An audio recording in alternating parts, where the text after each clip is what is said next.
We are super happy to have you here at the TEQ Shift Podcast. This episode is for tech leaders. Think about product management and the value of software. The podcast is a movement to update industries, empower teams, and shape a more valuable software future. Hey, in a world where AI is reshaping industries and cybersecurity is everywhere and regulations are here, team performance is really, really important. And teams are even more distributed in hybrid environment. And this is why today we talk to Philipp Ringgenberg. And I would like to add to his digital leadership experience also the new situation that AI agents are joining our team and maybe giving superpowers to our team members.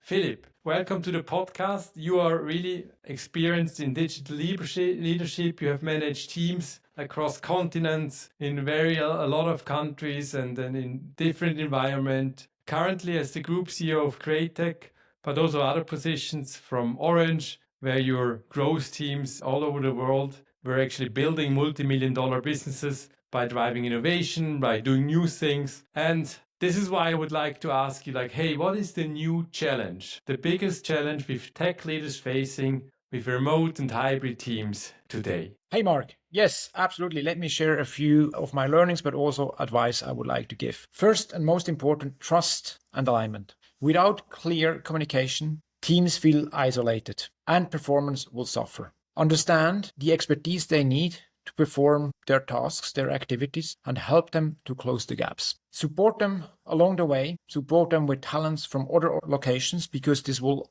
also allow you to mix and mingle the teams and really enable that remote performance. And at the end, we all dream about high-performing teams, and you will see with a few fundamental measurements, you will also be able to get that in your organization. So it's about ensuring alignment, it's about building trust.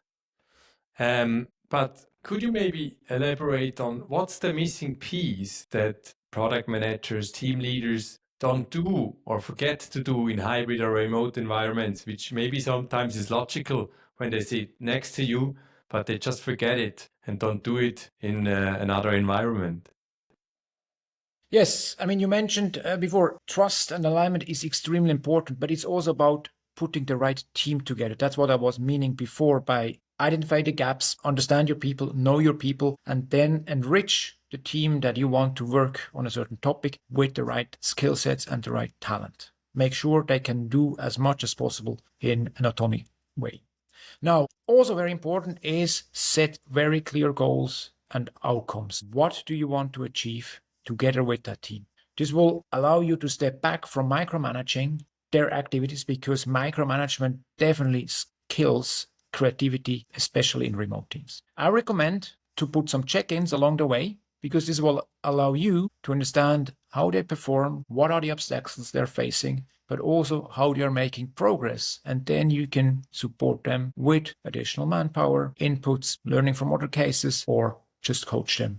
This progress tracking, I guess it involves a meeting rhythm, which is very structured. What's your view on getting together to meet the people in person once in a while? This is extremely important, especially when you put a new team together. There's that classical storming, norming, performing. We all know those steps, and they need to understand each other. They need to know how they think, how they tick, what are their specialities. Once you went over that personal alignment, then you will see even a remote team works super efficient, especially when they don't see each other every day. So getting people physical together is extremely important at the beginning, maybe also to celebrate important milestones, but we'll come back on that a bit later. Now, next to that, it's also about the tracking. If you track it, establish a rhythm, establish a culture so they know what's your schedule, when you will check in and when you expect an update on progress. It will also push them to go and to be aligned with the set timelines and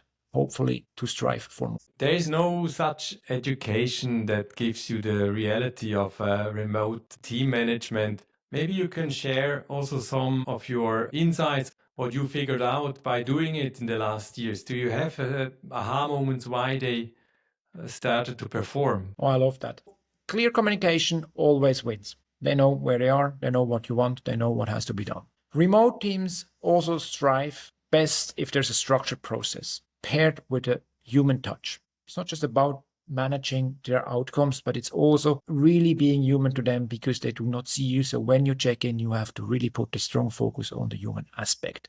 What I want to say with that, it's really empathy scales trust. When leaders prioritize transparency and consistent alignment, the team will deliver. And even from kilometers apart. And when you focus a bit more on the performance, I mean, to get more results, better results, you talked about trust, but do you have any additional inputs like how to make sure the performance consistently will be there? Yeah, Mark, it is all goes hand in hand. So autonomy, ownership, fuels performance. Together, you discuss why certain things have to be done, what is the strategy of the company, what's the expected outcome to achieve more of whatever, and then let them own the how. So give it in their hands to figure out how they solve this problem to achieve the agreed targeted outcome. And pair that with consistency and simplicity. Keep it simple, but consistent. Remember, a normal human being can carry about 3 to 4 objectives in an efficient way forward. So don't overload the plate. Let them work on those things and then come up with the next ones. And very important,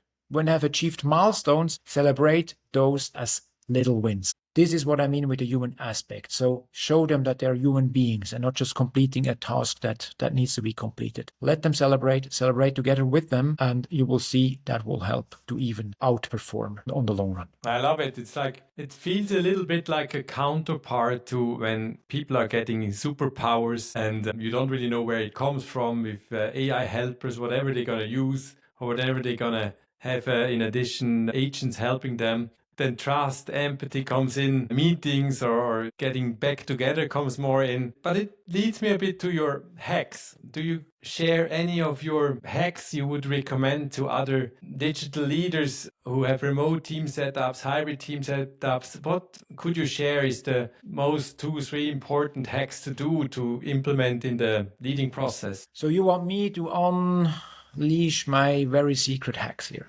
Right, let me share the following.